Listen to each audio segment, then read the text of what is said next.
we will discuss about the mobilization technique uh, for your scapulothoracic joint. Basically, as we all discussed in last lecture, that the shoulder girdle is composed of four joints, that is your sternoclavicular joint, acromioclavicular joint, scapulothoracic joint, and with glenohumeral joint. So, for the large range of motion of shoulder joint, each joint contributes. Okay. So, now come to the mobilization of this scapulothoracic joint.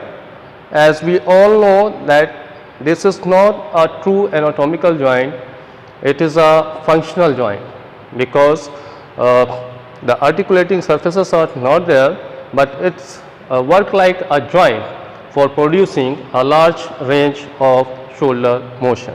So, basically for this joint there are two different glide which is performed in, one glide is performed in supro-inferior direction and second is performed in antero-posterior direction.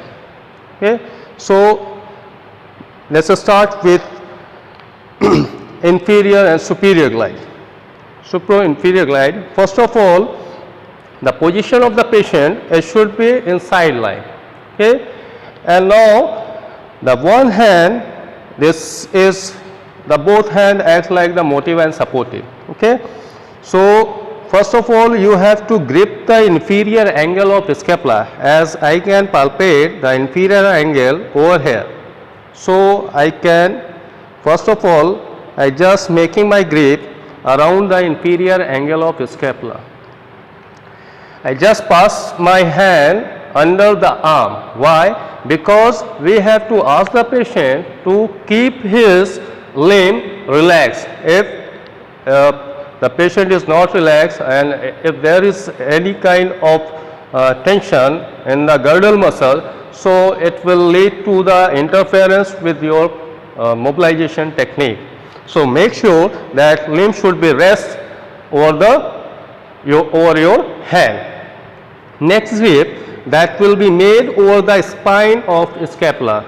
We all can palpate it over here. This depression is created by the spine of scapula. So, I just putting my heel of the hand, or you can say thenar and hypothenar eminence, over the spine of scapula, just over the upper lip of spine of scapula.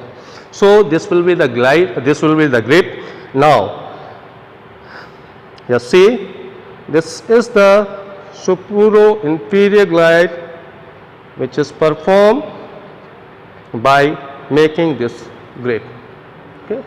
So, this is the one glide. Second glide, that facilitate the motion of scapula, or you can say it facilitate the abduction and adduction of scapula. For facilitating this movement, I just grip the arm like this. You have to grip it over in your axilla, and now I am just trying to identify the medial border of scapula. Be relaxed. I can palpate it over here, or you can find it out by putting the arm in adduction. It is getting prominent over here. So, this is the medial border of scapula. Now, just I putting my all 8 finger of both hand over the medial border of the scapula, and also I putting my thumb over the lateral border of scapula. Now, this is the way. I am also applying a traction force by my axilla. I am just gripping the arm under my axilla and putting a force forward and in backward direction.